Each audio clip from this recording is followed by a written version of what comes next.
Are you struggling for consistency in your sim racing? Does your iRating look like a roller coaster? If so, we have good news for you. The way to get more consistent is to first understand what you're doing differently than the professionals. And VRS is the answer. With our competitive subscription, you will have the telemetry, setups, tutorials, and everything else you need to fully analyze your driving. Our data packs and the ability to compare your driving with the best in the world will show you exactly where to adjust your inputs, change your driving line, and shave seconds off of your lap times. And our powerful and precise Direct Force Pro wheelbase and precision pedals are being used by some of the world's best drivers. All these champions agree that VRS hardware is not just the best on the market, it's also priced well below the competition. So if you're looking to upgrade to direct drive and the best pedals in sim racing, VRS is your answer. If you want to get better, get faster,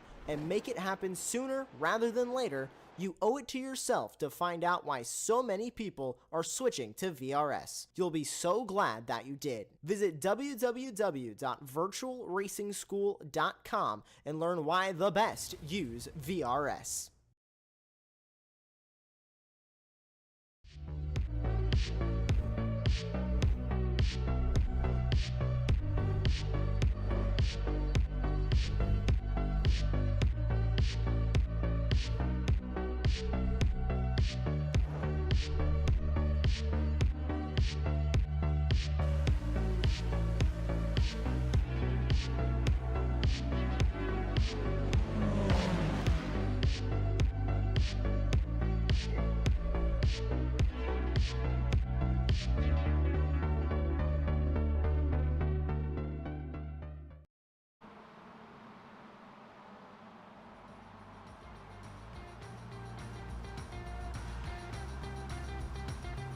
From the home of British Motorsport to the spiritual home of the British Racing Sports Car Club, we now move on to Brands Hatch in Kent for rounds 4, 5 and 6 of the 2023-24 BRSCC Mazda Winter eSports Series. This is a perfect opportunity for plenty of the BRSCC's members and racers to keep themselves fresh and keep their hand in whilst the real racing has paused for the winter period. But of course, we're back here on iRacing, back in those Mark IV Mazda MX-5 Global Cup cars and back for more action wheel to wheel here amongst the club.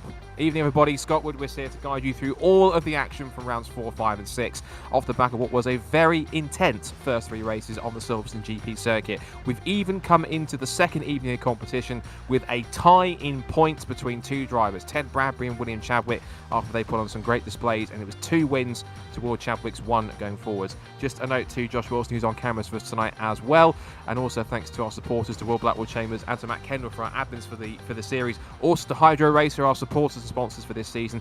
On top of that, also to Apex Racing TV for the broadcast, and of course to iRacing for the platform as well.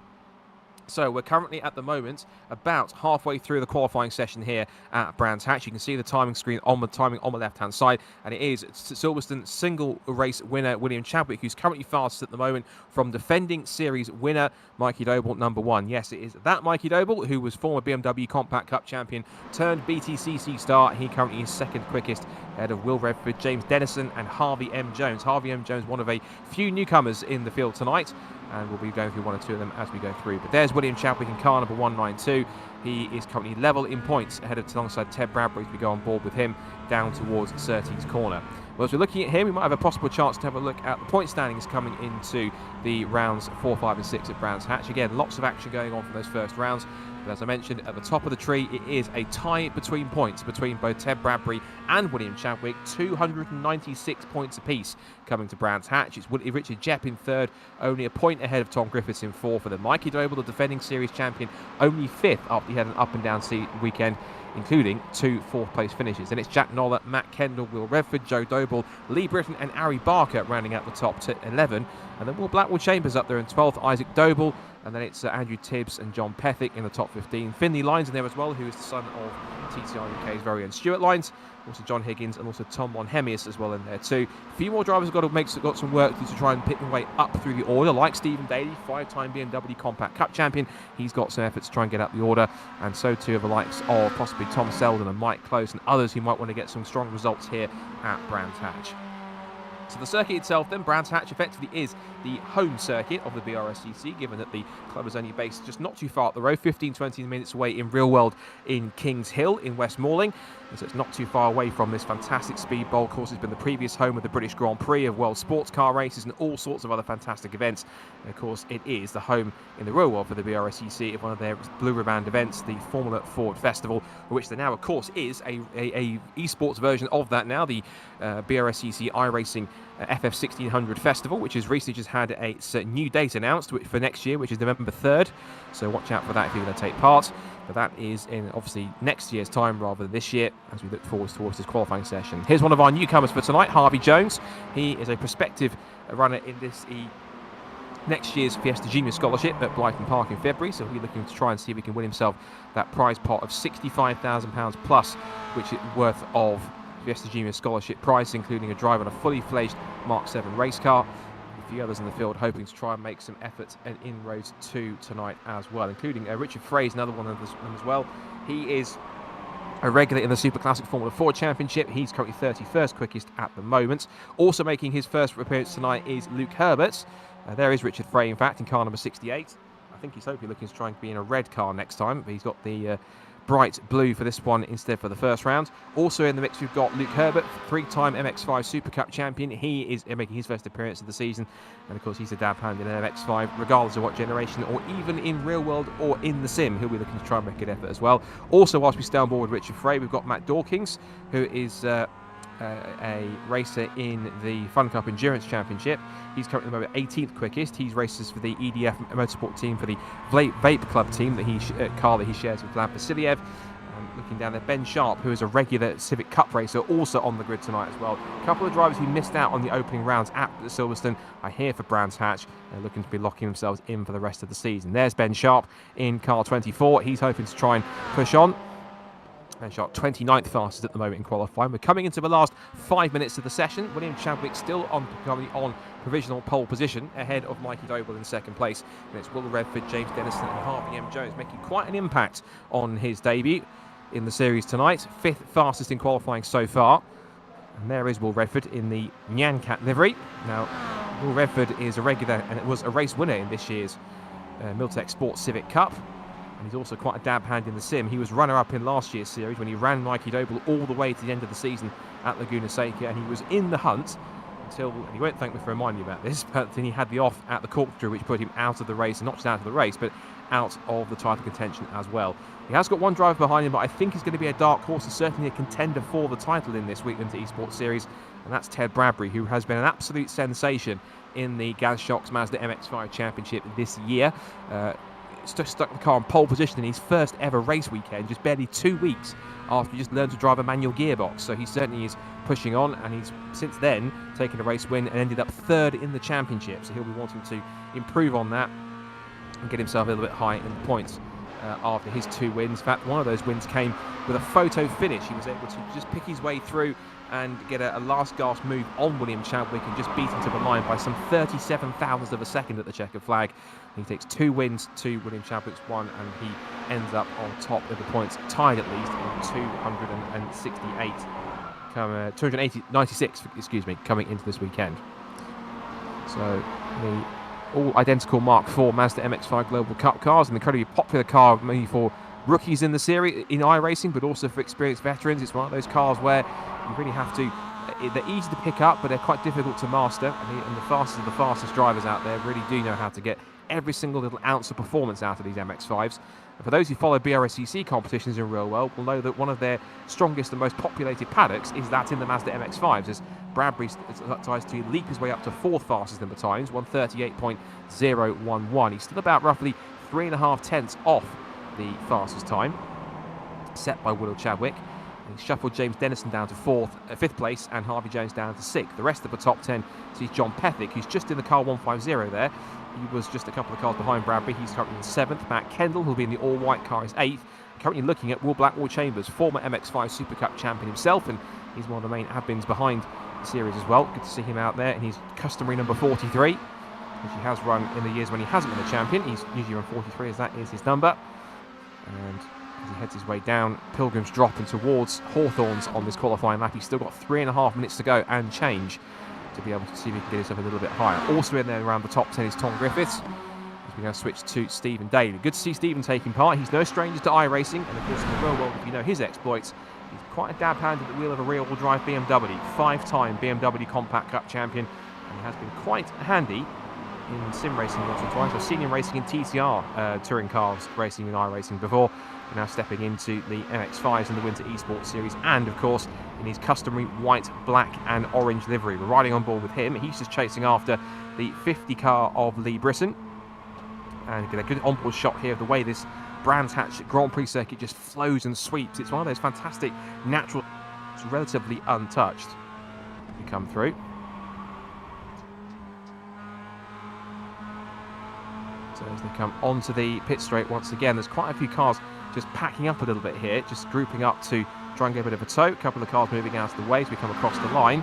So no real changes in times, it seems. Daly has improved his time. He's gone to 6th with that lap, so 1 minute 38.090 sees Daly pick his way up to the 3rd row of the grid for race number 1. And there's John Pethick, who's decided to dump his number 150 car on the gravel up at the top of Druids, but quickly escapes the pit lane. Tom Griffiths also waiting to try and go out. There's James Dennison. Now he's in a livery in that car which he's been sharing with Pete Smith, who's just behind him. In fact, actually, those two have been sharing an MX-5 in this year's Supersport Endurance Cup. It's been a Mark 1, and they finished up 3rd in the Clubman C class, so they'll be trying to, rather than racing alongside each other, they're almost going to be racing against each other, but also, I suspect, potentially working together if they could be close to each other in the mix.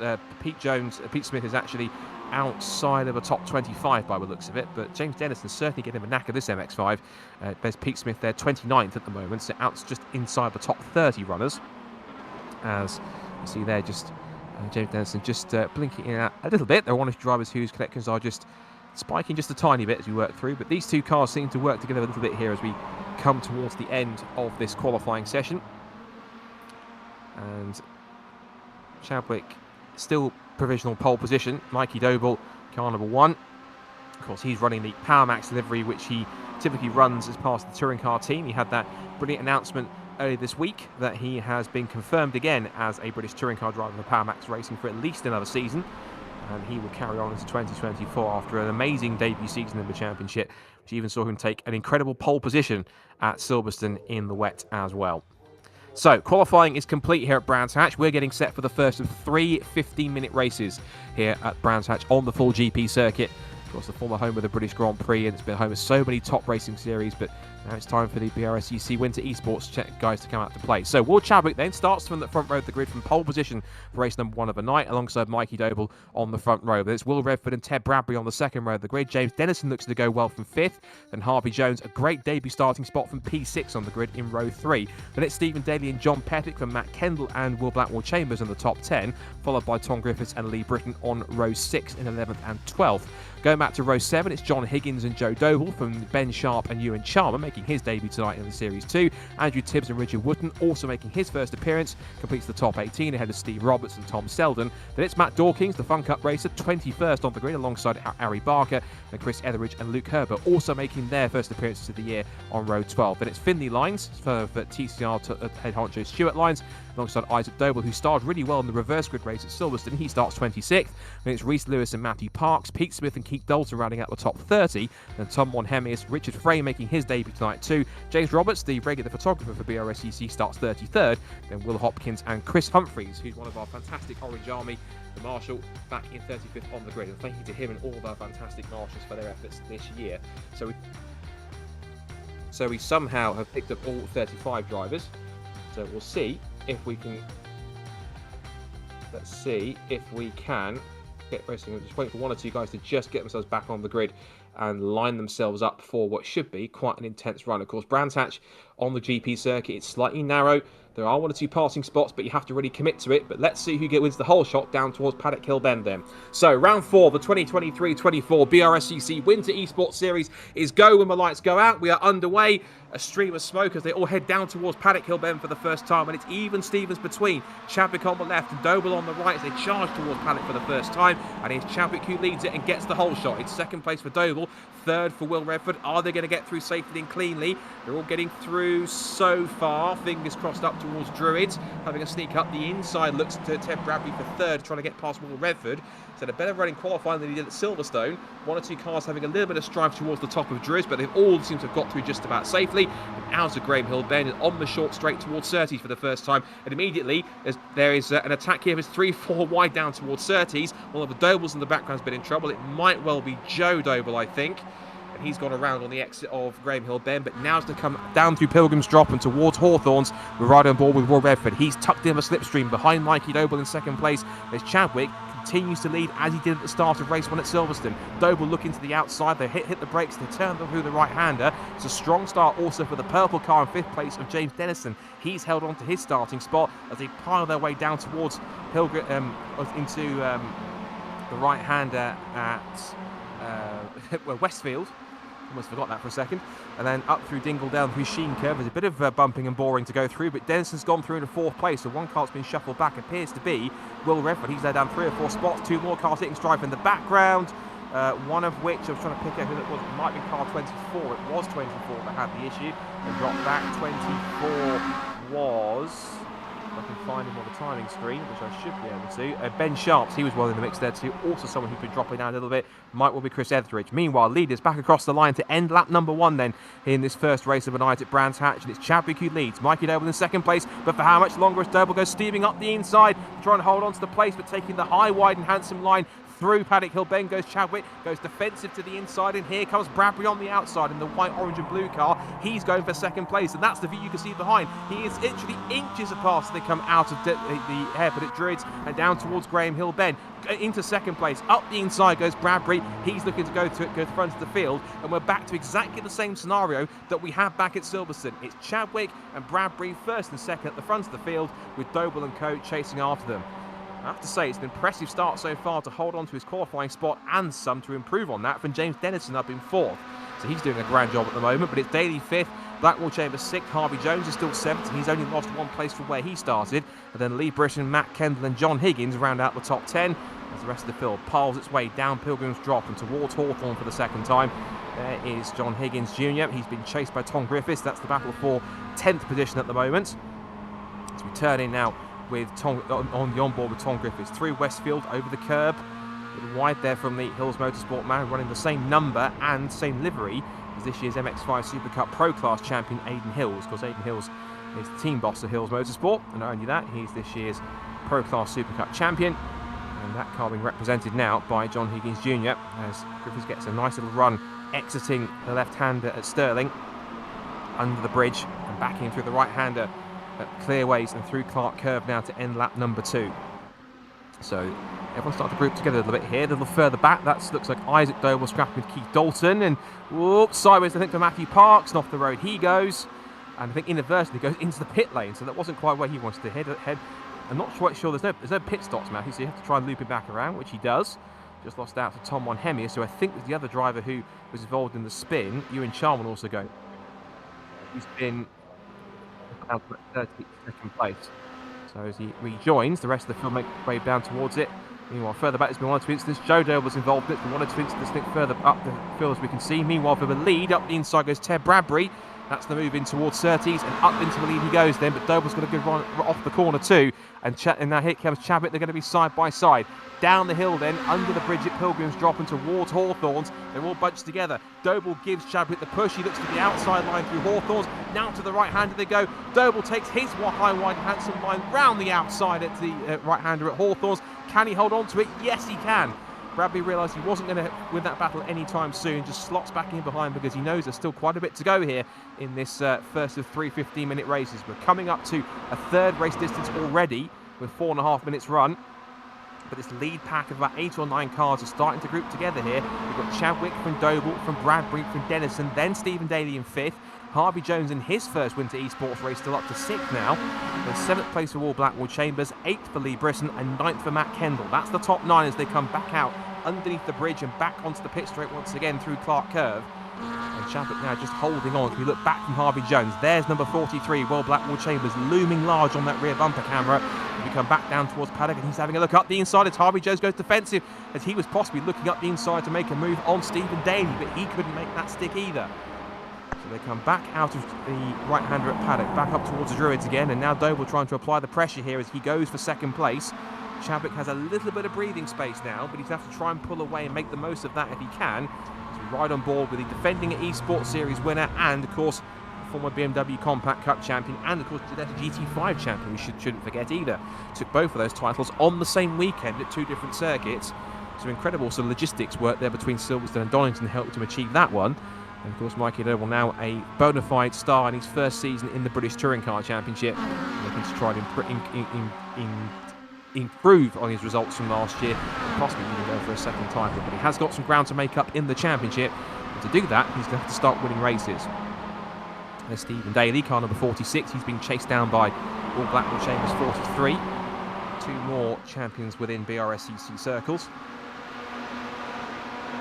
Coming back down through Dingledale, up through Sheen Curve, right at the top of the crest, rocking over the curbs as they come back through towards Stirling. And Stephen Daly trying to improve on some of the results that he picked up back at Silverstone.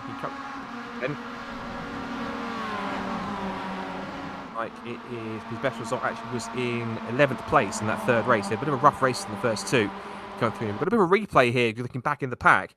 This is of our resident photographer for most of the time in BRSCC, which is James Roberts. That's not looking factory spec, I'm afraid, James. That car's looking very second-hand. He's been involved in some kind of an incident as he crawls his way back towards the pit lane. He can hold out, and this is actually the replay here in slow-mo. This is looking back up ahead of him. 2 cars battling away. And as he comes up through the right hand, looks up, Tom Selden lost it in front of him there. Oh, and he speared back across into the road. And I'm afraid James had absolutely nowhere to go on that. I have to sympathise with James. He was literally left a sitting duck in that position as Tom Selden just lost it on the exit. Spear back into the road, into the path of Roberts, and I'm afraid that's his race done already. Meanwhile, back at the front, Lord Chadwick continuing to lead the way with Bradbury and Doble in tow. James Dennison holding court in 4th position now. He's got a new challenger in the shape of Harvey Jones, so watch out for Harvey in the black and green car in 5th position, the 5th car on the train. Turning in through Hawthorne, up towards the right-hander. I think what's been happening for 1 or 2 incidents further back in the pack. I think we're going to get possibly a replay here of some other incidents that we've had further back in the order as we look backwards. This is that looks to be this is Ted Bradbury looking for 1st, 2nd, and 3rd. This is looking back at these guys here that were scrapping a few minutes ago. This is what happened here a bit further back. So this is as they came into the hairpin. He was right on the rear bumper as they turned their way through. This is when they went a bit further back and down the hill towards the left-hander. Looking through the action there in that sense. Now as we come out through Clark Curve again, Chadwick trying to extend that advantage, but he's not getting it too far away now. The gap is only 0.3 of a second. It's coming down bit by bit because Bradbury's in the tow, but he's also going to have to defend here because up the inside looks Mikey Doble for 2nd place in towards Paddock Hill Bend. Gets the move done, but Bradbury looks for the switchback on the exit as they go up Halewood Hill. But Doble sees that coming, swings to the inside and defends the line. Back under brakes, he's now instantly going on the attack for the lead here as they turn through the Druids. And going uphill to downhill again, charging down towards the left-hander at Graham Hill Bend. Harvey Jones, who comes into this one as a part of the Alpha eSports team as well, of course, as well as having put himself in for the Fiesta Junior Scholarship for 2024. And I'll tell you what, he's making a case for himself here already in an eSports sense because he's certainly running well in 5th position. Giving some of the more experienced runners in BRSCC circles quite the runaround at this point in P5, including running ahead of the 5-time BMW Compact Cup champion Stephen Daly. The rest of the top 10 still showing us Britain in 7th place, Kendall in 8th, Blackwell Chambers in 9th, and Higgins in 10th. A few other drivers here a bit further back than I probably would have expected, looking at some others. We've got Tom Griffiths back in 11th place, Ben Sharp on his first appearance tonight is 13th. The other two members of the Doble clan, who are Isaac Doble back in 15th, Joseph Doble in 17th, and also Will Redford, who I think was caught up in some dramas of his own in the first couple of minutes. He's back in 18th. As you see there, Ted Bradbury running a little wide on the exit of Stirling's, and that's now going to give the opportunity for James Dennison to go to 3rd place if he can go diving down the outside in towards Clearways. Mark Curve again, now on board with Dennison. There is the bumper of Ted Bradbury looming large in his windscreen. He give him a push down the pit straight. Will he look towards the inside or outside? Which way is he going? He's going to go outside towards Paddock Hill Bend, but Bradbury will certainly defend that back on the racing line. And also in the mix here, you can see R. Jones and Daly as they turn out through Paddock and back up the hill towards Druid. So Dennison now going immediately from attack to defence, as here comes Harvey Jones up the inside. Dennison runs a little deep. Jones takes the line and says thank you very much. Up to 4th place he goes. So top stuff from Harvey then, and this now puts Dennison having a little look back up the inside. This could be pretty risky, but they give each other room. That's quite smart racing from both drivers. But Harvey Jones defends the line quickly, gets back across into the nose of Dennison and says, I'm not trying to get him back on that side, Sunshine, but it ain't going to happen this time. All that battling has only lost them time and track position, it seems. He's lost a few car lengths to the top 3 as they start to be in a battle of their own. As that happens, Doble is really on the bumper of Chadwick, looking to the outside. Dennison, meanwhile, continuing to attack for 4th place. Again, looks to their outside line, but Harvey Jones using the road, all the road, to put the car in the middle of the track to hold on to the place. And that lead group's getting a little bit bigger. So Kendall there was having a look up the inside of Britain as they head out to Westfield and back down the hill through Dingledale once again. It is at the moment, in terms of MX5 championships represented within BRSCC, it's effectively MX5 from Compact Cup from MX5, and Mikey Doble getting his close there in 2nd place. You can tell he's pushing. Certainly, he's learnt a few things. The touring has to do things the touring car way in some cases, but thankfully he's not the kind of driver who bumps and runs. He's certainly quite a more respectful driver out there when it comes to his racecraft. Proven that as he comes across the line. Still got 3.5 minutes left to go in this first race as they come back down the pit straight and towards Paddock Hill Bend again. This time sweeping to the inside to defend the line from 2nd place. But is Doble trying to line him up for the switchback here on the exit towards Druids? Chadwick sees that coming, goes straight to the defensive line. Of course, Doble will step a long way around at Druids, which he tries. It might well open the door up here for Ted Bradbury on the inside for 2nd place. And again, Chadwick not comfortable taking the full racing line. He has to go a little bit tighter to try and put Doble off. And now we're back with Bradbury here in 3rd place. He might sniff an opportunity. Now he goes to the outside line towards Surtees. Can he go straight round the outside? Ted Bradbury, only about 17 years old, but he's driving like he's been doing it for years. He's doing a fantastic job, as he did in this year's MX5 Championship. Won his first race, only his first season in the Championship this year at Snetterton in the wet. And I remind you again something I said in qualifying yet. He literally took pole position on his debut in the Championship on the full Silverstone Grand Prix circuit, purely 2 weeks after he first learned to drive a car with a manual gearbox. Believe that if you will, but that's incredible stuff. Through the right-hander at Westfield they go. Down the hill once more. And Harvey Jones putting a good effort in 4th place too.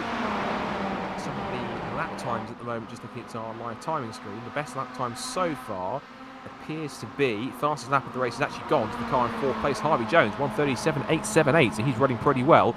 All these guys running in amongst each other, they're all lapping pretty much at the same sort of pace each other, so in the very high 37s and low 38s, all in 38 zeros, 38 ones, 38 twos, very close together in terms of laps.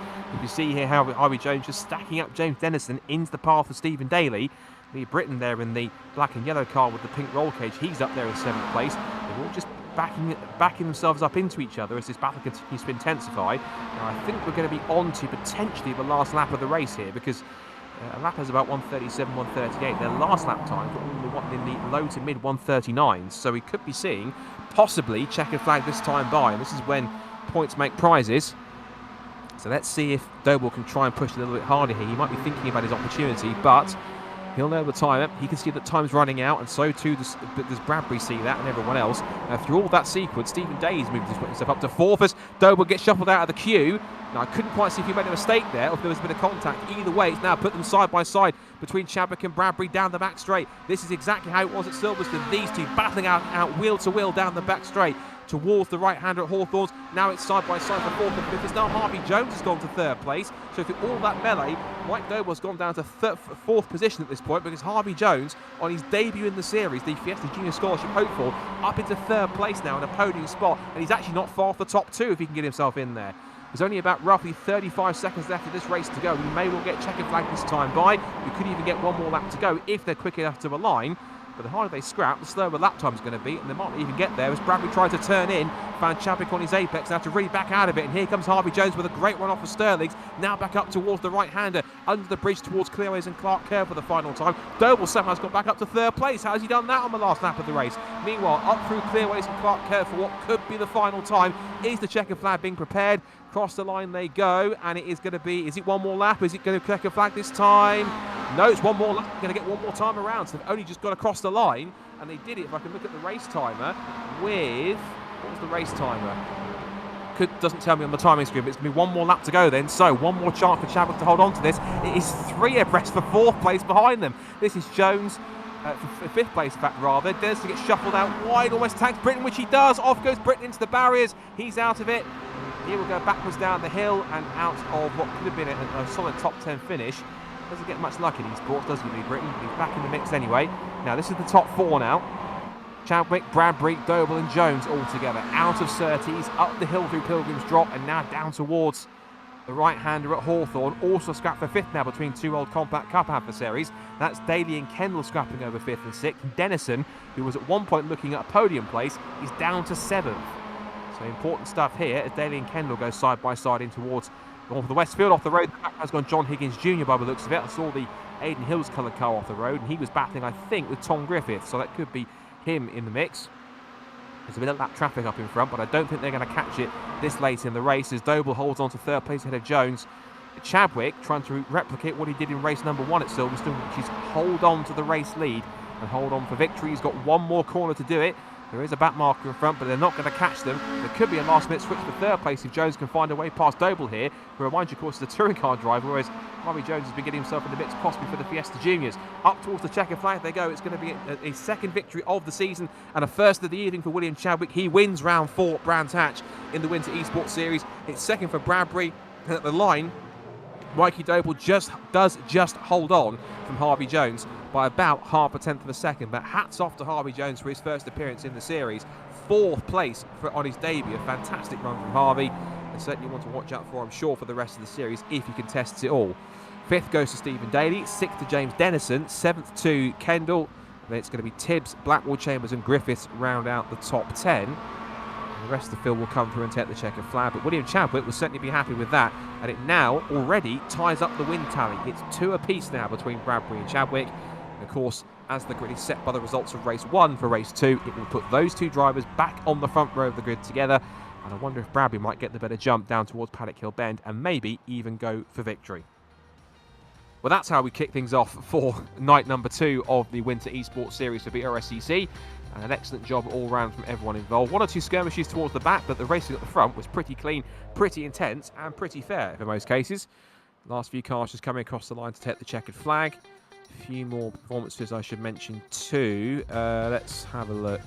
Who else has done a decent job in their first run? I'd say shout out to a couple of our new drivers. Richard Frey, in fact, picked up 22nd. This is his first time driving the Brands Hatch circuit, he was telling us in a Discord server, and also the first time one of these MX-5s. So to do that in 22nd place actually was a pretty impressive run. The biggest climber from where they started on the grid, that's a tie between Keith Dalton and Will Hopkins. Keith Dalton started 30th, finished 15th, and Will Hopkins started in 34th position, ended up 19th. So excellent stuff from both of them to climb as high as they did. The biggest loser in terms of positions, I should mention, is sadly John Pethick. He started up in 12th on the grid and ends up, no, it's further back than that, in fact, actually.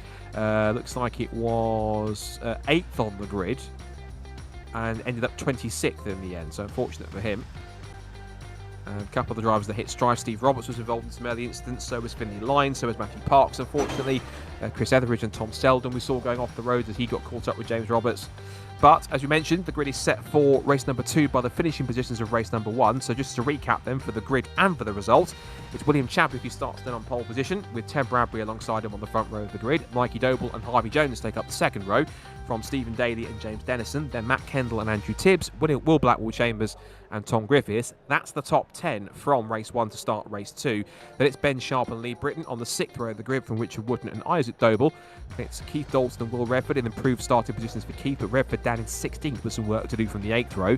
Then it's going to be Joe Doble and Ewan Charman from Will Hopkins and John Higgins Jr. after he had that late off in the Hawthorns gravel trap to start back in 20th. Ari Barker and Richard Frey will start on the 11th row together from Luke Herbert and Matt Dawkins, then Pete Smith and John Pethick, Rhys Lewis and Chris Humphreys, and Tom Selden, Chris Etheridge, James Roberts, Tom Wanhemius, Matthew Parks, Stuart Lyons and Steve Roberts. Sorry, it's Finley Lyons, not Stuart Lyons, and Steve Roberts round out the 35-car grid for tonight's event here at Brands Hatch. So, straight into race number 2 then, round 5 of the 2023-24 Winter Esports Series for BRSCC. Lights are out, and let's see who wins the whole shot this time for race number 2. It's a good start this time by Chadwick, measurably the better start than Ted Bradbury, and immediately Bradbury has to go defensive and cover off a fast-starting Doble, who holds on to third place. It looks like it's status quo for the first few positions. Round the outside for fifth already is looking Matt Kendall. And let's hope, fingers crossed, they all get through relatively trouble-free here. All seem to be getting through minding their P's and Q's on the first lap, as Harvey Jones is not wasting any time, is he? He's going for third and for second now down the hill towards Graham Hill Bend. He's gone round the outside of Ted Bradbury. Bradbury fights back on the inside through Graham Hill Bend, shuffles him out wide. Welcome to the eSports series, Harvey, says Ted Bradbury. Holds his line, and now he comes Daly up the inside as Harvey Jones wiggles his way through Surtees and slips back to fifth position, but he's in the leading group still. He's still carrying on. Chadwick, meanwhile, is checking out in this first lap already. He's got a gap of roughly round about, it must be about a second or so at this point by the time they get to the split. Yeah, it's a second already at the front, I can see on the live timing screen here. Meanwhile, for second, there goes Bradbury up the inside, getting past Mike Doble, and he has made it stick. So Bradbury back up to second. And Chadwick, now he's got the gap, is just trying to fly away here, but I'm certain if anyone can catch him, it's going to be that man in second place. I think to the slowdown penalty he has, so a slowdown penalty for Ted Bradbury for cutting the course. That's what can happen, and he had that at Silverstone as well. He had a couple of slowdown penalties. You're new to watching the iRacing scene in eSports as he gets tapped behind by somebody that might have been Tom Griffiths, but out into the gravel goes Ted Bradbury, and after a slowdown penalty backed him up into the pack. That's now made his task for race number 2 even more treacherous. He's now thick in the middle of it as he gets back going again, but he's way down the order as the leaders come across the line to end lap number 1. So Chadwick will come across the line 1.3 seconds in front of anyone else at the start of lap number 2. Doble in second place, Daly in third, then it's Jones in fourth, and fifth place now to Matt Kendall. So at the moment, it is an MX-5 driver leading, but it's now the BMW Compact Cup Massive, shall we say, all up there in second, third, and fifth position because they're all stacking up between each other. Of course, how good it is to see, as we saw at Silverstone briefly, both Doble and Daly on track together in the virtual world and battling it out. Of course, the two outside of Gareth Claydon, prior to him, the two most recent Compact Cup champions, because Daly won the championship 5 times in a row, all the way from 2017 to 2021, and then 2022 was Doble's title. And of course, 23 was Gareth Claydon. Now, off the road, I think, has gone Harvey Jones, because he's dropped back down the order. He's down to, 9th, 10th position. There goes James Dennison, there goes Redford, there goes Charman. So a problem for Harvey Jones, possibly getting shuffled around. Now, a big question. We'll find out in the replay in a second here, so we'll see exactly what happened to Harvey. Here it comes. So let's look then. Coming down towards Surtees, he was in 4th position, just behind Stephen Daly, has a look to the inside. Daly goes defensive. Jones tries to make it stick, and the question, did he jump or was he pushed? Oh, he was pushed, unfortunately. But to be fair, tries to take his racing line, and I think trying to move across when really there wasn't too much room, and probably didn't even realise Daly was still there. So it's a fairly tame coming together. They've both carried on relatively unscathed, but Daly's down to 8th and Jones is down to 11th. So they've got some work to do now in this second race to get back up the order. Coming through the right-hander, you can see here we've got Griffiths, Sharp and Daly together. Daly tucked underneath Ben Sharp's rear bumper down towards Paddock Hill Bend to the outside line, taking, as Brian Jones would say, the high, wide and handsome line towards Paddock. And cut in, rumbling over the curbs. It's as close as you like on that rear bumper there for Stephen Daly. Really going for it now down the outside line. He might go for the switchback if he can try and find the inside gap exiting Druids Bend, but he can't quite make it stick there. So back down towards Graham Hill Bend they go, and it's still Griffiths, Sharp and Daly. It's a little wide there from Sharp and Griffiths, and that was Daly just think spinning off into the barriers. It was. So Stephen Daly off the road on the exit of Graham Hill Bend, just a little too aggressive on the exit of the corner. A little too wide over the rumble strips and put 2 wheels across too much, and that just lost him traction and speared him straight into the inside barrier. So sadly, Stephen Daly, his race number 2 has come to a rather premature end. If not, he's been towed straight back to the garage, and he's right back down the order for a fast repair. Looking back now from Andrew Tibbs, who was very quietly snuck up to 4th place in these opening couple of laps. So impressive stuff from Andrew as he turns his way now through the right hand. He's part of the Luke Herbert Racing stable. So number 28 machine, up to 4th. He's ahead of the Rob Boston Racing Team driver of Will Blackwell Chambers, who was last year 2022's MX-5 Super Cup Pro Class champion, 2-time MX-5 Championship Mark 1 champion prior to that. So he's certainly one of those drivers who's got plenty of experience in MX-5 racing for real, utilising all of that in the sim here as well. Through the right-hander at Clearways, up through McLaren, and back through Clark Curve again, and Tibbs almost was almost inviting Blackwell Chambers there to go up the inside line, saying, after you, Will, if you don't mind. I think he was possibly looking to try and get a toe up the hill again, but either way, either that's a slowdown, or he simply just lets him breeze by into 4th place because he realises that Will might be that little bit quicker. He might be able to use him to try and draft up to the rear of the top 3, who are starting to come back together again a little bit. Chadwick still leading by 1.1 seconds, and a further 0.6 back to Kendall in 3rd place, who's still chasing after Mikey Doble. There is William Chadwick, continuing to hold that advantage, and even on the exit of those first few corners going through, he's managed to find some half a second very quickly. So what it was 1.6 now 1.8, and that's the reason why, because Kendall's had a look up the inside to get 2nd place from Doble, and a better exit on the run out of the corner gives Doble the run he needs to try and hold on to the place if he can put himself alongside. Kendall has track position. Doble doesn't want to give it up that easy, looking back up the inside and towards Hawthorns. This could get messy, but Kendall holds his line and holds firm around the outside. So good old Matt to try and stick this one out. But Doble not taking no for an answer. Back up the inside he goes to slot by into 2nd place on the exit of Westfield. There he goes. Now, fast snap of the race, meanwhile, has been taken by Will Redford. 137.757. He's currently scrapping for position in 9th place with James Dennison. And Harvey Jones is also in there too. So Redford's up to 8th and Jones has got up to 9th. Dennison looks like he's been shuffled down the order to 13th. Looks like he's had an issue because he's tumbling down the timing screen. As we see here, Will Redford up to 8th in the Apex Racing Academy car with the Nyan meme emblazoned upon that. It's quite a unique paint scheme, but I was possibly expecting him to run his Pro Alloys skin from the Civic Cup this year, but he's gone for something a little more humorous. And certainly, it's certainly working out quite well for him in terms of pace, because he's quite wide there. But be careful you don't run too wide over those curbs, because of course you can start getting penalties or marking it off tracks too much. If you do it too much, you can get disqualified. If you keep on cutting too much, you can even find yourself getting slowdown penalties, as Ted Bradbury did on that opening lap, and he saw him tumble down the order and eventually get caught up with somebody that saw him dumped into the gravel at Stirling. So he's got some work to do to try and get back up the order, and Bradbury is not even showing him a top 25. He might have escaped from this first race. He has, so out of the race, sadly. Whilst all of that's gone, Ted Bradbury back in 31st position. Looks like one of the other 2 cars that have been caught up in some issues, like Joe Doble, Will Hopkins, and even Stephen Daly. I think they are back out on track, but they're a lap down already, having quickly been fast towed back to the pits. So they've got plenty of work to do to try and pick their way back up the order or race number 3, because they're going to be quite far down the grid, back towards the base of the top 30.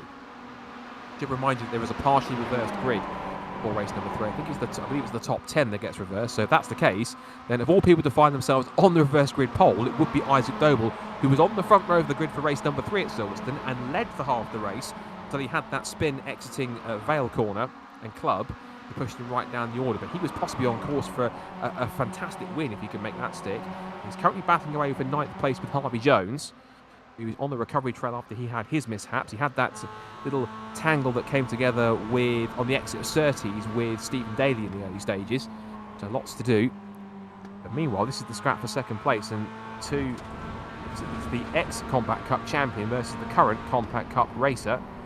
These 2 certainly have got a little bit of history, having raced against each other on track. Maybe not directly, but at least on the same grid for a couple of seasons prior. And the gap at the front is continuing to stretch out even more. Will Chadwick has got a gap now of 3.3 seconds out in front. So that's the benefit of not having too many battles to contend with. And Chadwick not even on the screen. You could just see him just creeping on the horizon there just in front, as we continue to chase after Mikey Doble in car number 1. He was going to run his regular number 65, I think, but instead we said to him, well, you are the champion, you are the defending series winner, so you can run number 1 if you wish. He went, oh, go on then. If I can, I'll run number 1 and try and defend it. But he certainly had to do some plenty of defending on track here, at least, for 2nd place. Also getting to the mix there now are both Will Blackwell Chambers and Andrew Tibbs. As we saw Tibbs sort of make an easy path for Blackwell Chambers. I'm getting the words mixed up. For Blackwell Chambers in 4th position. As they start to stack up here, Blackwell Chambers possibly sent to the podium as they come through. The right-hander at Sheen. Back from Stirling again. Coming up to the 2/3 distance in this 2nd race, and still a possibility for 2nd, 3rd and 4th to change, but at the moment it seems as though William Chadwick has absolutely checked out in front. Kept looking pretty strong. Now at the back of this queue of cars is Will Redford, and also trying to chase after him there, trying to catch up into the fun once again, is Harvey Jones in the black and green car at the back of the field. You can see him just there as we continue to watch Will Redford, who's trying to pick up a place for 7th. This will be on car 24, which is Ben Sharp. So these two have battled back and forth previously in the Civic Cup circles, and they're going to go wheel to wheel now on the run approach towards Druids, just in behind Tom Griffiths. But Ben Sharp runs wide, up the inside goes Redford, and through into P7 goes the Civic Cup racer. And his next target will be MX5 Super Cup star Tom Griffiths in car number 20, in car number 60. I should mention that Tom Griffiths is actually racing in honour of a rather special fallen friend, sadly, because for those in the motorsport circles will know that we very sadly lost a former single-seater racer in Jake Cook, very sadly. And obviously our thoughts and the best wishes go to his family and friends there. But he's running number 60 tonight, as Jake Cook was his good friend when they both ran in Ginetta Juniors. Of course, we lost him a few weeks ago, and he was a top guy and a brilliant driver across both Ginettas and Formula Fords. And to tie it in his first 2 car racing wins at tie it in his first 2 ever car racing wins were at Brands Hatch too. So although it's a small little gesture, Tom appreciated it would be good to give him a mention. So we're giving Tom and Jake a mention. Of course, rest in peace to Jake, and of course our best wishes and condolences to his friends, family, and those he's left behind. And of course, it's a very wonderful gesture from Tom and from his people to make that happen. For Tom and those involved with him to make that happen, and to run cut number 60 in his honour tonight. I'm sure he'd be wanting to try and get himself a strong result here if he can, to honour him in the right way. So we've got just under 3.5 minutes to go now. This group for second place is starting to stack up a little bit more, with Kendall, who has squeezed past second place. Whilst we were talking there has been a change for second place. Kendall now past Doble. But how much more of these cars behind going to start to really increase the pressure here on these two? And we'll actually give you a replay here if we can. So we'll give you a quick recap to see exactly how that happened. This is the move that Kendall pulled on Doble. It was down the hill from Pilgrim's Drop towards Hawthorns. He just lined him up, looked to the inside line, and it doesn't look as though Doble fought him too hard, but we'll see here as they get towards the bottom of the hill. And up the inside, and that was a very simple pass. It looked like Doble knew exactly when to slot it and say, look, I'm not going to fight it too hard, because if we do, it could be a one-way ticket for both of us to being off the road. But now it's roles reversed, because now this time it's Doble on the attack in exactly the same scenario, exactly the same situation, exactly the same kind of pass, and it's literally a carbon copy of what we had a lap ago, only it is literally Kendall losing the place back to Doble this time. So Kendall has a taste of his own medicine there, but it looks as though I think they're just trying to play a bit of a battle here, but I think in the back of their minds they also know that the harder they fight each other, the easier it is for Chadwick to continue to make a break here out in front. Coming up to just over 2 minutes to go left in this second race of the evening. Remember, the top 10 is reversed, and that will put Isaac Doble and Harvey Jones on the front row of the grid together. As Chadwick continues to absolutely spread eagle the field here at Brands Hatch. 4.2, 4.3 seconds is the gap. He is comfortably out in front. And he'll come across the line to start, it won't be the last lap of the race, because he might still have this and one more lap to go. So I think 2 more laps left in the tank for the leader. As for the battle of a second backwards continues on. This is Andrew Tibbs scrapping away with Tom Griffiths. Griffiths up to 5th, and a twitch there for Andrew Tibbs. I'm not sure if there was a small tag there from Redford, but Tibbs again defensive, and was that Redford in the back of him possibly? Tibbs goes skating over the grass, misses everyone thankfully. Up the inside of everyone goes Harvey Jones to get past both Tibbs, and possibly also he was trying to get through up the inside of Ben Sharp. And Sharp that got the nudge, forgive me. So Sharp was the one that got the nudge. And it is Tibbs now 3 wide there with Redford and Jones. Jones up the inside, clatters into the side of Tibbs, and he gets a shove from Redford. He gets an elbow there from Sharp. They're all over each other here on the exit. They're 2 by 2 like Noah's Ark on the exit through Pilgrim's Drop. But through all of that, getting 3 places in as many corners, goes Harvey Jones. That's now him up into 6th position. It now puts Will Redford on the front row of the grid for the reverse grid top 10. Oh, he's now wiggling onto the rear end of Andrew Tibbs, gave him a little bit of a nudge. Be careful, Will, because no doubt he's quick, but he sometimes gets a little bit sort of too overexcited in some of these races and seems to lose points a little bit. And that's one of the things when I remember talking to him in some of the interviews in last season. He was talking about how the pace was there, but he just allowed his excitement or his enthusiasm or just his sometimes on-track aggression to get a little the better of him and just losing out on key results. But there's no doubt that he's a very quick driver, and he was second in last year's inaugural series. Just says that all in terms of how quick a driver he is. And of course, in the real world, he's been quite a formidable racer in the Civic Cup, and having won at least a couple of races to boot on top of that as well. So he certainly is quite the racer to watch for in the sim and in the real world too. Here's the rear shot from Harvey Jones, looking back at Ben Sharp. Sharp just closing back under braking. Is he going to line him up here for a move down the hill? Running wide on the exit. Very wide in fact there for Sharp. This gives a chance for Tibbs to look up the inside. A very easy move for him. And Redford goes diving through too and knocks on the door and says, excuse me, can I come through as well? He's thinking about it. He's certainly almost alongside to come back down the hill again. And Redford is holding on to ninth. He's watching these two scrap amongst each other. Gets a good run. The pair of them gets past Sharp. Now looks to try and get past Tibbs here, and Tibbs is defending for Sharp. He's so busy looking at that here goes Redford looking right round the outside. Will he be there in the right place to be, or will he be stuck out, hung up to dry on the outside? The answer is he's got past Ben Sharp. Tibbs has held on to the place too, but now he's under massive pressure from Will Redford down the hill through Pilgrim's Drop and back towards Hawthorns again. The inside line to defend. Redford goes on the attack. Meanwhile, just continuing to spread eagle the field is Will Champion right in front. We now come back through here to the battle for second, third and fourth. They're still trying to chase after here. Doble holds on to second place, Kendall third, Blackwall Chambers fourth. They charge their way through over the crest at Sheen Curve and back towards Stirling again. They're going to be right battling all the way to the checker flag. It might well be a photo finish. Make sure to get the cameras out. This could be a close one between these two for second, third and fourth. These three, in fact. The Blackwall Chambers could be in a prime seat here to steal one of those places if it comes to blows. Through the right-hander, through Clearways and up through Park Curve for the final time. Up to the checker flag will come William Chadwick. He will take his second win of the night, his third of the season so far, and he dominates race round 5 and race 2 of the night by 5 seconds at the checker flag. An incredible performance, and he will have to start back in 10th for race number 3. And it's Doble who beats Kendall to a line by about 0.08 of a second at the checker flag. Doble takes second, Kendall third, Blackwall Chambers fourth, and Tom Griffiths rounds out the top 5. Harvey Jones gets a strong 6th, and it's Andrew Tibbs, Will Redford, Ben Sharp and Isaac Doble, who should be on the reverse grid top 10 pole position, having finished in P10. So he has another chance here at redemption after missing out on victory at Silverstone. Watch out for him if he can make that happen. So, excellent performance once again from Will Chadwick. And that's more strong points towards the series. And more strong finishes in the end. More cars coming across the line to take the checkered flag as we get set for our third and final race coming up very shortly. And we'll go through the results as well when that comes up on the screen. At least I can give you the rundown in terms of the result on my timing screen. So William Chadwick then, victorious in race number 2, and that was by 5 seconds in the end for Mikey Doble in second place and Matt Kendall in third. Then Will Blackwall Chambers and Tom Griffiths round out the top 5 as we see a couple of our stragglers towards the end taking the checker flag with a little bit of damage in the end. So Chadwick victorious, Doble second, Redford third, Bradbury fourth, and no, Bradbury wasn't fourth, was he? That was probably one of the top lap times in terms of where they were, but we'll run through the result. So we've got a bit of a warm-up here. We've got a bit of a cool-down in terms of race number 2 before we get things set and ready to go for race number 3. And whilst that's happening, we've got an opportunity for some of these drivers just to get a last little sort of check-in with the car, see how it's all working, just get themselves set for one more 15-minute thrash around the Brands Hatch Grand Prix circuit.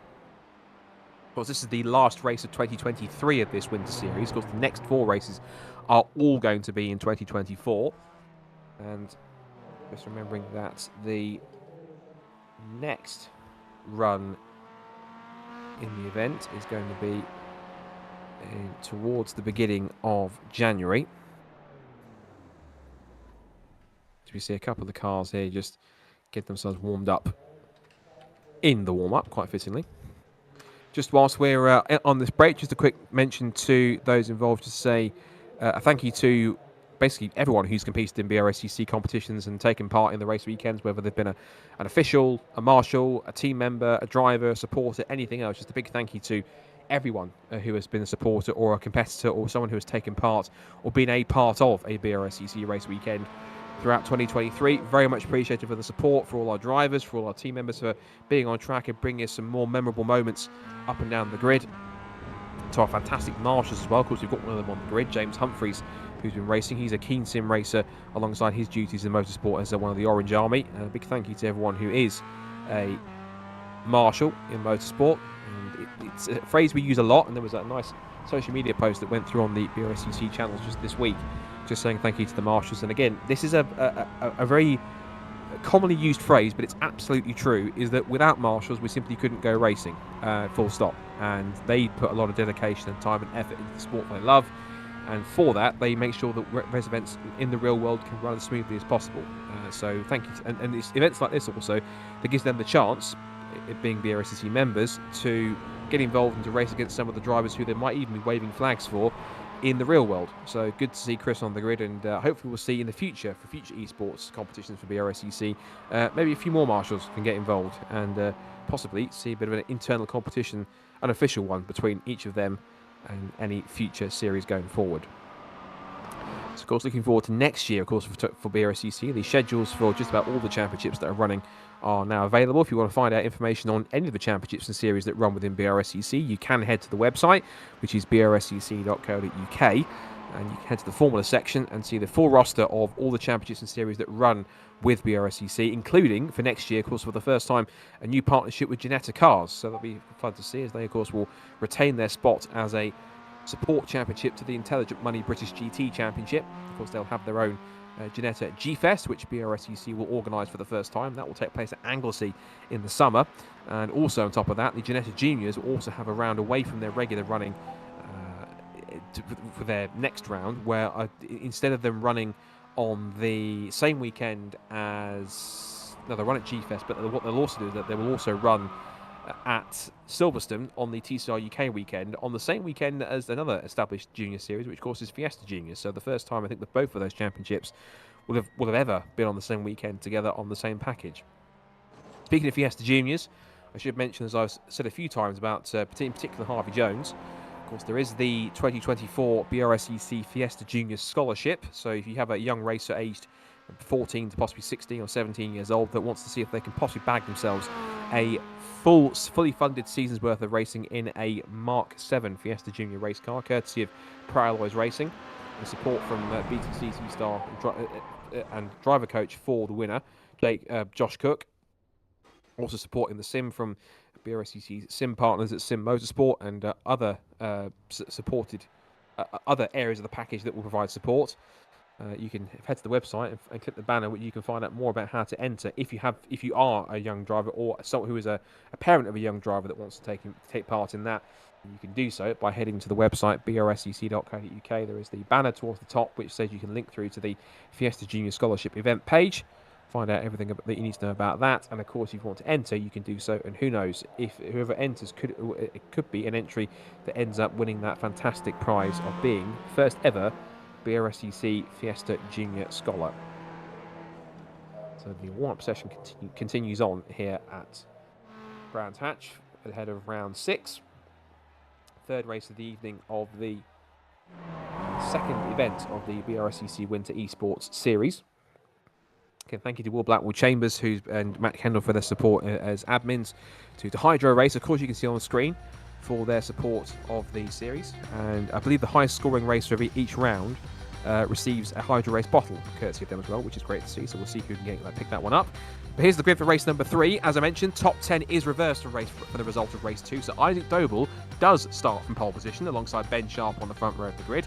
It's Will Redford and Andrew Tibbs on the second row, followed by Harvey Jones and Tom Griffiths. Then Will Blackwell Chambers and Matt Kendall, followed by Mikey Doble, and double winner for tonight, Will Chadwick, starts back in 10th. Then it's Ewan Charman and Ari Barker on the 6th row of the grid, followed by Finley Lyons and Richard Wooden. Luke Herbert and Keith Dalton come next on the 8th row, followed by John Pettick and John Higgins Jr. Then Pete Smith and Chris Etheridge round out the top 20 for Reese Lewis and Chris Humphreys. And Tom Selden and Richard Frey for Matt Dawkins and Joe Doble. He's way back in 26th with a lot of work to do, as do a few fast names in the grid. You can see the likes of as well Will Hopkins, you see Stephen Daly back there in 30th on the grid, Ted Bradbury 31st as well, and also Lee Britton 33rd, so watch for them. Try and pick their way up the order from deep in the pack. They've only got 15 minutes to do it, but it is quite a big circuit at Brands Hatch GP. They'll have plenty of space to do so if they can. Right, the lights have gone out. We're away in racing 4, round number 6 of the 23-24 BRSCC Winter Esports Series. And a good start from the front row by Ben Sharp. He might have the outside hole shot in towards Paddock Hill Bend, but in towards Paddock they go, and it is Isaac Doble who leads with a strong start from pole position. To the outside line looks Ben Sharp, but he's got his Civic Cup racing rival Will Redford to the inside for second place. Bit of a lag spike there for Isaac. He disappears for a split second, but he's back in the mix. And the brakes in towards Graham Hill Bend. Always to the back from there with Ben Sharp. A little wiggle there from Andrew Tibbs, and a quick run that down the outside for Harvey Jones, who really is on his toes here. He looks to the outside for third place, but he's boxed in with cars all around him. He's got Griffiths to his outside. To his left, he had Andrew Tibbs. Or Griffiths was behind him, I should say. Rather, oops, there's contact in the back. That was Tom Griffiths. Will Chadwick's involved in that as well. Also is Andrew Tibbs. There's 3 or 4 cars in the mix. Up and over goes, I think, Will Blackwell Chambers. Tom Selden's in that as well, I think. There's cars all over the road, and unfortunately that's not what anyone wants to see. And I'm afraid there are several cars that have really hit stride, but the big casualty in that was double race winner and effectively championship leader currently, Will Chadwick. He is involved in that. His chances of race victory are gone, and unfortunately he will not get the hat-trick tonight here. Other cars involved: Lee Britton, Andrew Tibbs, Will Blackwell Chambers was involved in that, Chris Etheridge, Richard Frey, Will Hopkins unfortunately in there too. So too was Stephen Daly, I think. Stephen Daly tried to get out of that, and Ted Bradbury. There's more cars involved in that too as well. Oh, come on, lads. It's race number 3. It's not the end of the season. Come on. There's Isaac Doble, Joe Doble was involved in that too. Almost like end of school for these guys, isn't it? But thankfully, at the front of the field, everyone appears to be minding their P's and Q's a bit more, it seems. Towards the front they go. It's now Isaac Doble who leads the way, but here comes Will Redford to the outside for the race lead, looking for the high, wide and handsome line towards Paddock Hill Bend. There he goes. Takes the high line on the outside through Paddock. Can he make it stick? Almost, but Doble's there alongside him as they run side by side up the hill, under the bridge. Redford turns in, but Doble still is still there on the apex and holds on to the place. So Isaac Doble does not relinquish the lead. I'm sure there's I'm sure Mikey Doble watching that ahead in 5th position. I'm sure there's a small wry smile thinking, good on you, Isaac, as Will Redford runs wide, and here comes Harvey Jones now for 2nd place. The 2 of the young guns in the field, Isaac Doble and Harvey Jones to 1st and 2nd place. It's now Civic Cup drivers at play for 3rd and 4th, but maybe not anymore. It's not. Round goes Ben Sharp, and in sympathy goes Mikey Doble too. So both of them didn't tag each other. At least there might have been a possible bit of netco, but at the very least, both cars spun in sympathy of each other. Ben Sharp lost it on his own, and Mikey Doble just lost it in tandem moments later. So lots of the front runners, and well, that was a bit tasty. Ben Sharp was getting back onto the road and was nose to the side of Mikey Doble's car as well. So a lot of the front runners here hitting massive strife here. There's the top 10 looks very topsy-turvy from what we've seen before. So Isaac Doble still leads, Harvey Jones still 2nd place, Redford's up to 3rd, Ewan Charman is 4th, and some of these drivers getting a chance to shine here. 5th is Harry Barker for the Team Northbrook Racing Squad. 6th is Richard Wotton, 7th is Matt Kendall, he's up to 7th now on that point. 8th is now James Dennison, 9th is John Pethick, he started way back down the order, and 10th at the moment is Matthew Parks. Biggest riser is James Dennison, starting 28th. He's up 20 places, up to 8th at the moment, and he's only, how far is he off the lead into 8th position? He is off by about 7 or 8 seconds or so.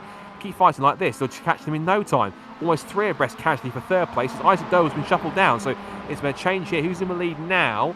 It is, well, it looks like it's possible. Is that Etheridge into the lead? Or is it Charman?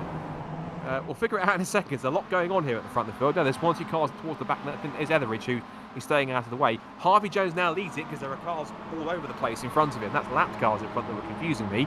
But Harvey Jones then to the lead here in race number 3. Will Redford in 2nd place. Isaac Doble down to 3rd. Ewan Charman looks up the inside for a podium place. 3 goes in the white and red car. A good move from Ewan then up into P3. Also in there too is Harry Barker, and Isaac Doble down to 4th. Harry Barker's 5th, Richard Wootton's back in P6. Some of the other cars that were involved in incidents and trying to pick their way up the order. Let's see if there's any more big risers. We've had Matthew Parks in P10.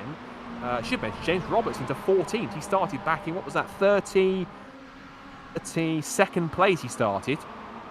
32nd place up to 14th through all of that. Could be a clean top 15 finish for James Roberts if he can keep his nose clean for the rest of this race. Impressive if he can. As Will Redford goes on the attack here for the race lead on Harvey Jones. And back through Sterling. And after that very frenetic and very energetic first couple of laps, they all seem to have just calmed down a little bit now from race number 3. I think some drivers getting a little bit too overexcited more than others by the look of it, but everyone seems to be just at a better pace at this point now. Everyone's calmed down a bit more. Matt Kendall's on the move. He's up the inside there, Richard Wotton. Nice easy move slipping by for P6. He's got James Dennison in the purple MX-5 just behind, trying to follow suit. He's up the inside for the lead. Looks Will Redford. Change for P1 into Paddock Hill Bend. And through goes Will Redford. But for how much longer? Has Jones got the run on the inside line, it looks, or is he slotted back in behind? You see the track position means he is going for the inside line. Redford has to give him space, and they're going to be side by side exiting Druids down towards Graham Hill Bend once again. Redford goes back, diving back down the inside. And there goes Jones back again for the cutback, if he can move past. But again, Redford sees it coming. Back to the inside he goes. And here comes Ewan Charman of all places. Jones again dives to the inside. Charman takes the racing line to sweep back wide through the right left-hander at Surtees. Back to where we started. There's more lap traffic in front. That was 26. Chris Humphries right down the order. He's going to the fright of his life in a second. He's got the leaders bearing down on him any second. Down the hill towards Hawthorns. Redford in the lead now, but going defensive, and into the right-hander they go. They're going to hold on. Will do just about. Isaac Noble back into fourth now as they're all over each other here.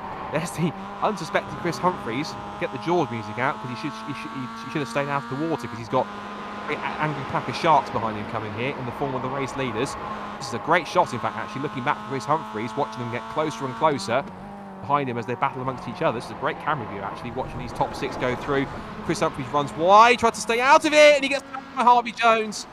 That was simply just Harvey Jones did put this in there. Chris Humphries, I think, to be fair, tried as best he could to pass the way.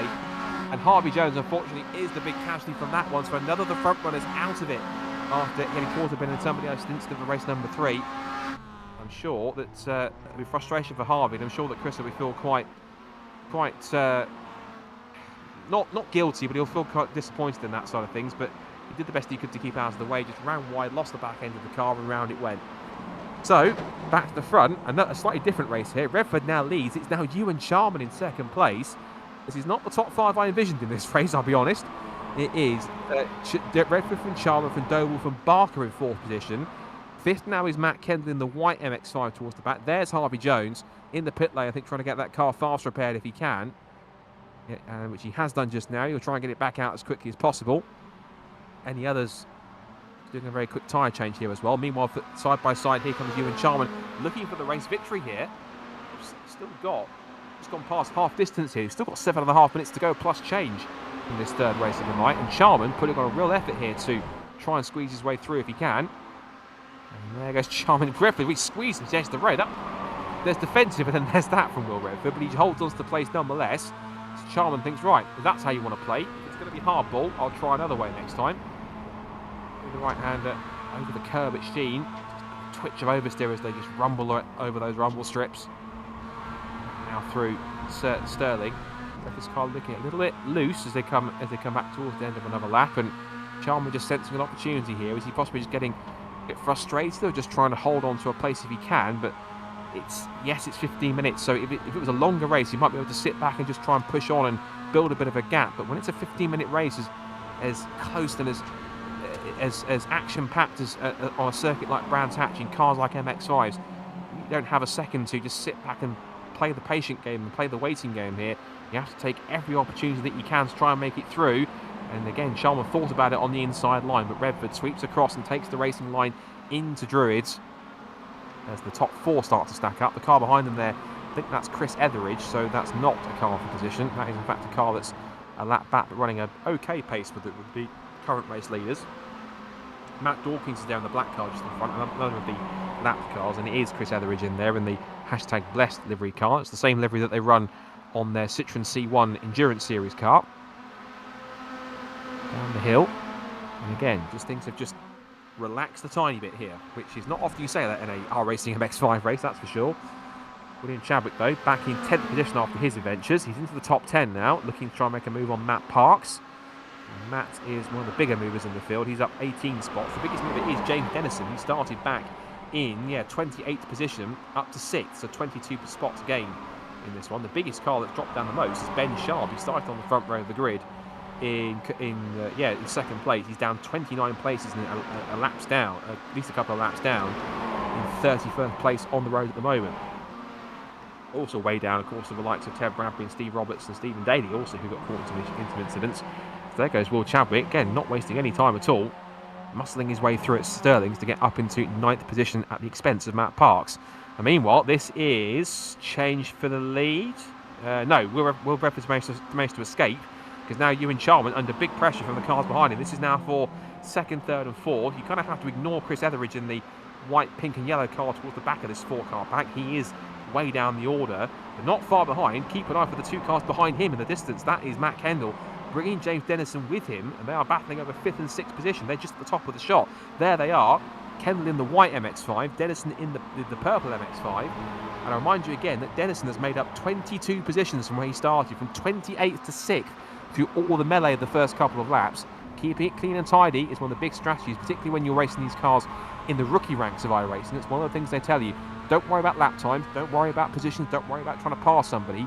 Just keep the car on the road, keep it steady, keep it clean, get the car to the finish, and you can actually pick up plenty of positions, more than you think, because there are some drivers who will go gung-ho in the first couple of races, particularly when you're racing these in the rookie ranks on the public servers.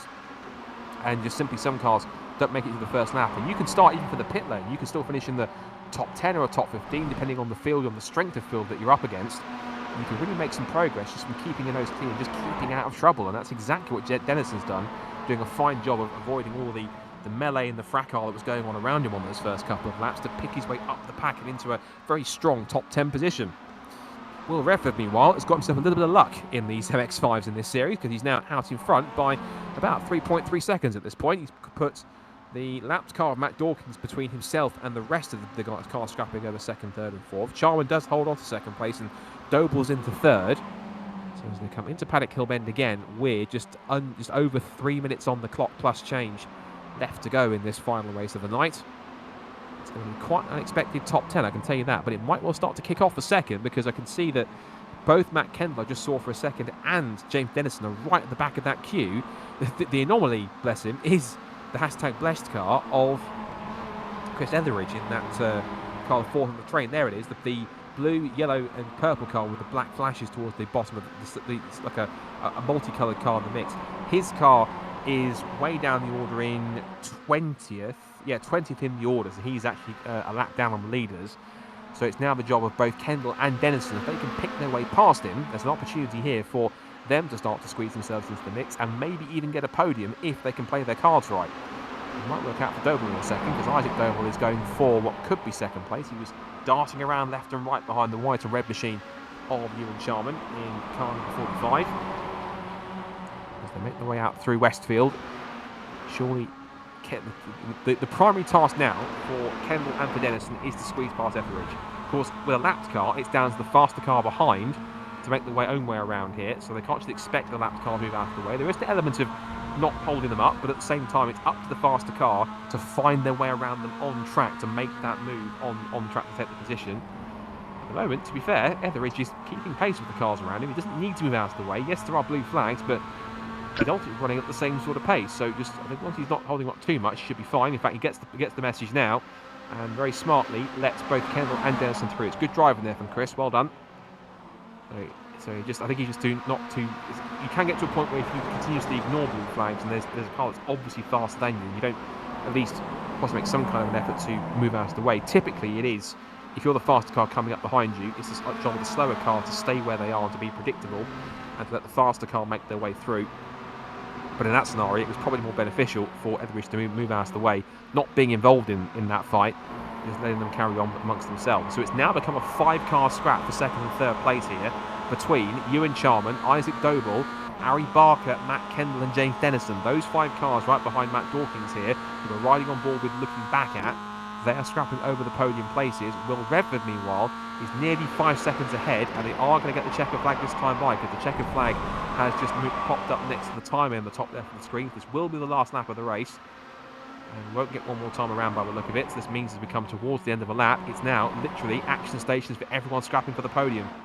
And now you can see Isaac Doble having a look. He's got the run here on Ewan Charman up the inside, Exton Westfield, up through Dingle down towards Sheen Curve, round the outside. They go side by side. That's brave if you can do that. 2 wheels on the grass for Charman, but he keeps his foot in.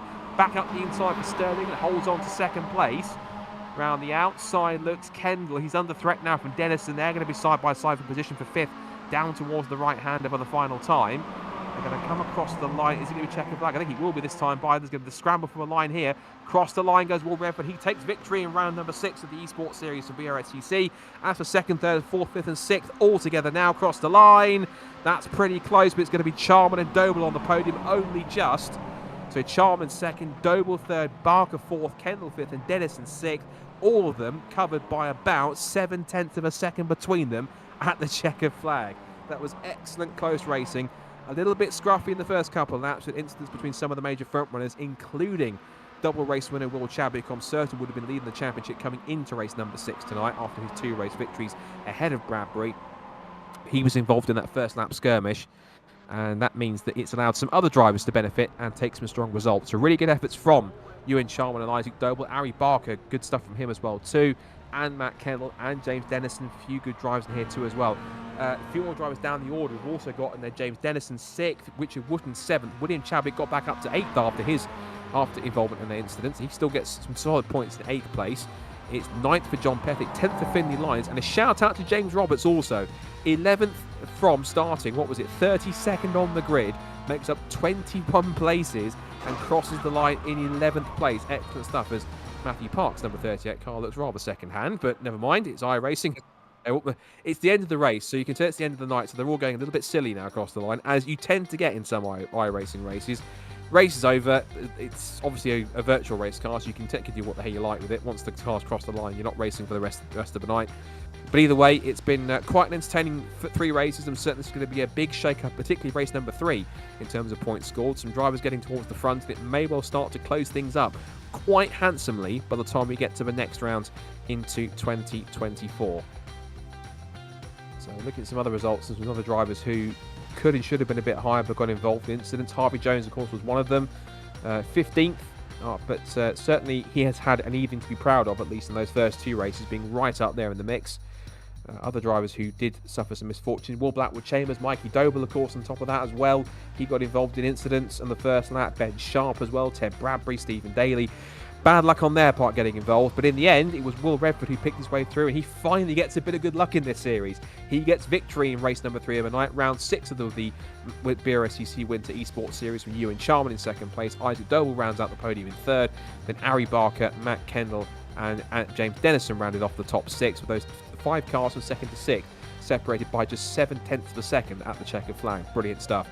Richard Wooten 7th. Will Chadwick recovers after his first lap skirmish to pick up 8th. From John Pethick and Finley Lyons, not Stuart, but Stuart we're very pleased with his efforts to get a top 10 finish. James Roberts, I think one of the drivers of the event so far. A great clean effort of him to pick up 21 places from 32nd to 11th. Good job from James. Then it's Joe Doble for 12th, Tom Monhemius takes 13th, Matthew Parks 14th, and Harvey Jones on his debut rounds it off with a disappointing 15th, but I think an even to be proud of for Harvey. Good stuff from him.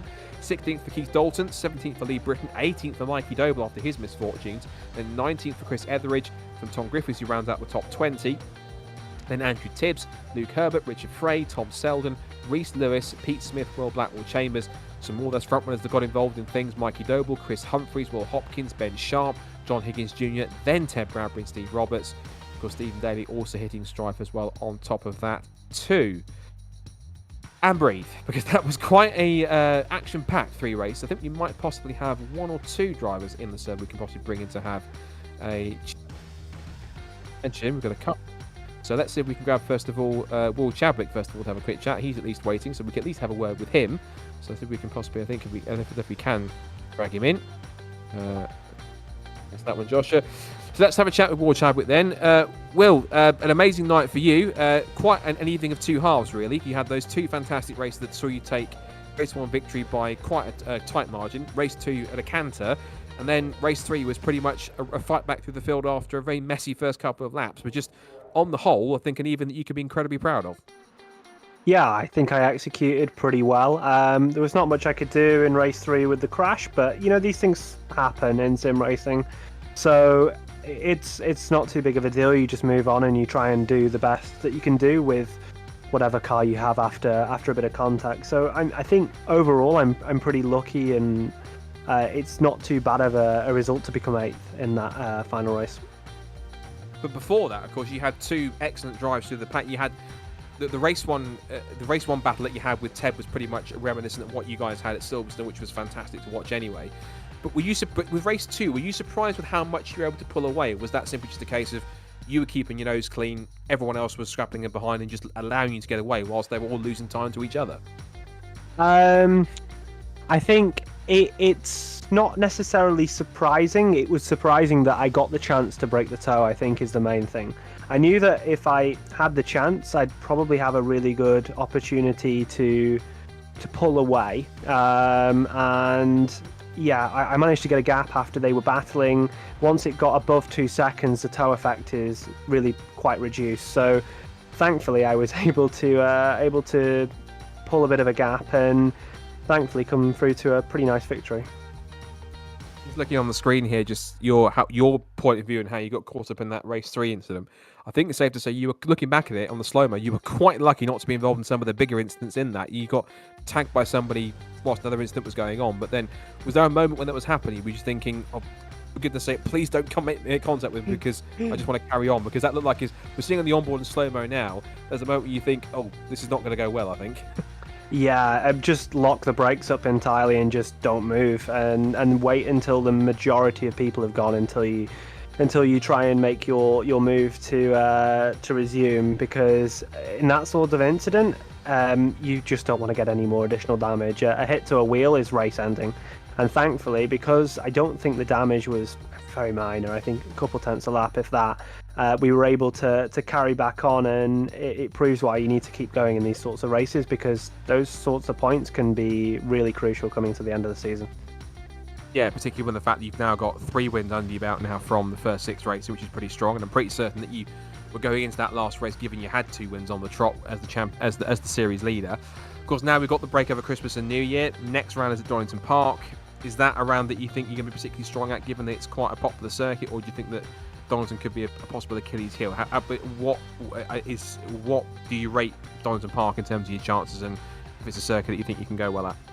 I think Donington's a little less technical, which opens it up to being a little bit more like... Silverstone's a very technical track, but due to the long straights in these sorts of cars, it's impossible to pull any sort of gap, even a little cushion to stop you from getting past every lap. I think we saw in the first race, just around the back section of Brands GP, you can, if you really nail the corners, you can pull 4 tenths, which just protects you a little bit.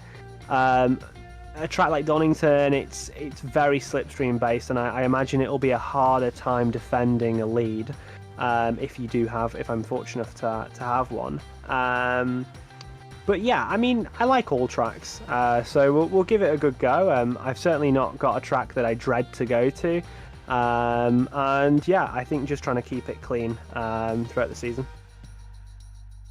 Well, I'm certain that if you can keep it as clean as you did tonight, and even with the fight back you had towards 8th place, I'm sure you'll be in good stead on that side. So all I can say is great job for tonight, but also enjoy the Christmas break in the new year, and we'll hopefully see you fighting fit for Donington in the other side of 2024. Yeah, thank you for the commentary, and thank you to Frentech Braking, Green Junior Rebuilds, RC Sim Photography, and PDM Media for the sponsorship for this series. Thank you very much, likewise as well. Thank you, Will. Get best, great stuff, and we will see you on the other side in 2024. See ya. Good stuff. Thank you to Will. I was hoping that we would have possibly 1 or 2 more drivers. We have got Will Blackwood Chambers, who's always a joy to talk to, so we'll see if we can bring him in and have a word with him as well. Of course, there's quite a lot of the admin side of things as well. Now, Mr. Blackwood Chambers is back in the room with us as well. Mixed night for you, I think, as well, is the best way to sum it up. Again, first 2 races weren't too bad, it seemed, and then the start of race 3 happened. Just talk us through it. Yeah, race 1 was good. Got held up a little bit towards the end, lost a spot, but fairly happy with it. Race 2 was excellent. Really happy with my pace. Car was all good. Got through. Race 3, well, there was flying Mazdas. Not really much I could do. I kind of came round the corner, saw the 2 glued ahead, and then I saw the underside of Tom Griffiths' car. Then I saw the wall, then I saw the sky, and then I was upside down. And that was that. And then I ran out, then I repaired and ran out of talent later on because I wasn't really paying attention. But yeah, reverse grid as ever, providing entertainment. Definitely entertainment. We're just seeing that replay on the screen there, I think, in terms of that. You almost perfectly kind of talking us through it as it was happening, kind of in sync in terms of how it was going on when you had the contact, then you rolled over, then you came back across, so you almost kind of got that just about in sync with what we're seeing on the screen. But I think in terms of what we saw at the front, at least, we're talking generally here, some really good competition. I think what race we did do, if we want to pick a silver lining from what happened the first couple of laps, is that it allowed some drivers to get towards the front and showcase some talents. I mean, Harvey Jones was one of the stars of tonight, I think. He was a really fantastic addition to the grid. But some other drivers that performed really well in race number 3, particularly Isaac Doble again, Ari Barker, also there was Ewan Charman. A few other drivers in the mix who I mean this in the politest possible way, because we've got some very talented drivers in the grid anyway. But those drivers that did hit strife, that were some of the faster drivers in the pack, he gave them a chance to, whilst those they had hit strife, he gave a chance for others to step into the spotlight and show what they could do. And they put on just as good a race as the other guys had done all night as well. No, yeah, it was good. It was good to see, as you say, different people getting towards the front. The pace tonight was very impressive. A lot of close racing.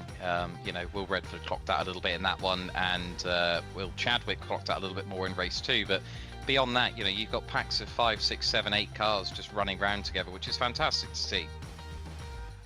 Yeah, certainly was. Of course, we now go into the Christmas and New Year break. So the next time we race, it's going to be, of course, on the other side of New Year in 2024. Donington Park's the next one. It's in the real world. It's one of my favourite circuits to watch and to commentate and see racing at. I think there's rarely a bad race I've seen at Donington Park of any kind, regardless of how many cars or what's racing. What do you think we can expect in a general sense of view, and in terms of maybe your own point of view from your own results? But generally, what do you think we can expect from these guys on the other side of New Year in Donington Park when we get racing back underway? Is it going to produce the kind of race we normally see at Donington in general? Do you think there's going to be a few more drivers that will have practiced hard over the winter to get themselves back up to speed? Or do you think we're already at a point where we've got starting to form a definitive league group of drivers that are getting to that point where they're very evenly matched, and that if it only takes them all to fight amongst each other and one to make a break, like Will Chadwick did, for someone to really pull away and dominate? I think that's only the reason why he dominated, I think, tonight in that second race, was the fact that everyone else behind him, and yourself and Mikey and everyone else, were just so engrossed with battling with each other than trying to keep him in their sights, and he was 5 seconds up the road before they knew it.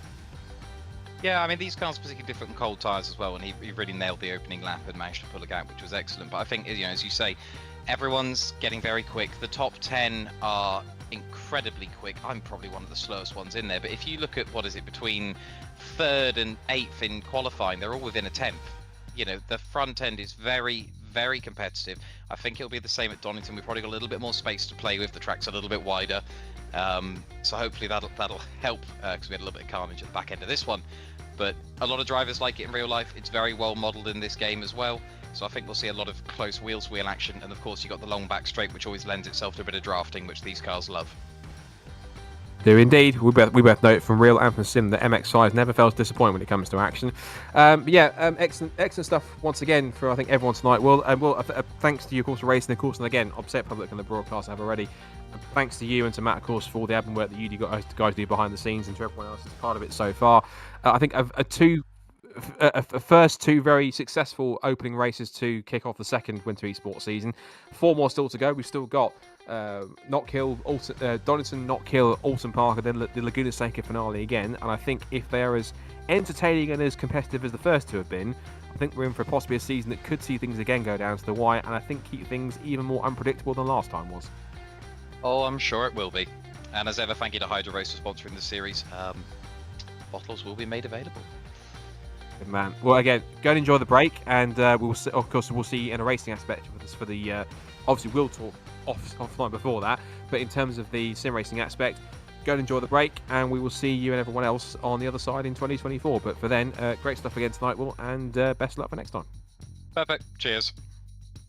Great stuff. So that pretty much wraps things up for another BRSCC Winter Esports event, evening's worth of racing. 3 very entertaining races, 2 wins for Will Chadwick, and also a first win of the season for Will Redford. That now makes it 3 different race winners from the first 6 races, and it should mean that when we go into the next part of the series, when we go into 2024, it could be even more interesting on top of that as well. Once again, I have to give thanks to, as Will said, to Will and to Matt for their efforts on the admin side in the Discord server, to everyone that's raced so far and everyone that's signed up for the series. It's really good to see. We've had over 40 registrations for the eSports series, which is fantastic, even more popular than last year, which is incredible. Also, thank you to, as Will mentioned, to Hydro Race for their efforts in helping support the series as well. Also, on top of that, to Apex Racing TV for the broadcast, iRacing, of course, for the platform, and of course to all of you for watching, and for those who've been supporting and racing on top of it as well. So, if you want to keep track of what's going on with the eSports racing, the next rounds you want to watch are going to be on January the 11th. 2024. It almost feels weird to say that after the long season that we've had. But the Donington Park National Circuit is next for these guys. Donington Park always produces great racing. In these cars, it's practically guaranteed. It should be even more fun. And after that, 2 weeks after that, we then go into Knockhill in Scotland. then to Autumn Park 2 weeks after that, and then the season finale towards the end of February at Laguna Seca in the USA to wrap up another Winter Esports series. But that's in a couple of months' time. This is now, and of course we're going to be signing off here after what's been a very entertaining season all round so far for the Winter Esports series and for BRSCC. I'll give my chance once again to say thank you to everyone who's been involved in BRSCC throughout 2023 in the real world, in the sim, and everything across the point. Drivers, teams, coordinators, officials, volunteers, marshals, team members, club members, everyone on top of that. Thanks for another incredible season all round on the real world circuits and in the sim as well on top of that. Thanks for watching. Make sure to hit the subscribe button to catch all the future esports broadcasts here on the BRSCC YouTube channel on top of that as well. And of course subscribe to Apex Racing TV as it's being broadcast there as well. And all left for me to say is from myself, Scott Woodris, from Josh Wilkie on cameras as well on top, and from everyone here in the virtual world of Brands Hatch. Thanks for watching. Have a fantastic Christmas and New Year, and we'll see you bright and breezy on the other side of New Year in 2024 for the third meeting of the season for the 23-24 BRSCC Winter Esports Series. But until then, have an amazing festive period. We'll catch you literally next year. But until then, bye for now.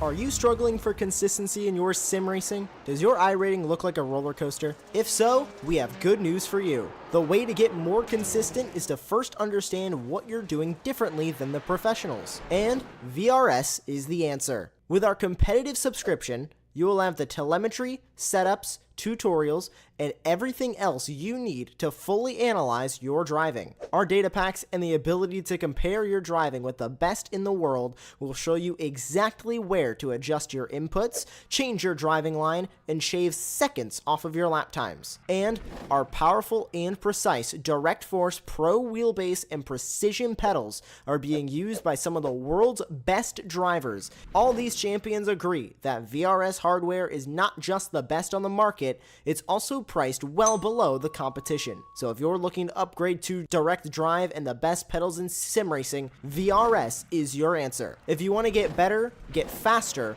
and make it happen sooner rather than later, you owe it to yourself to find out why so many people are switching to VRS. You'll be so glad that you did. Visit www.virtualracingschool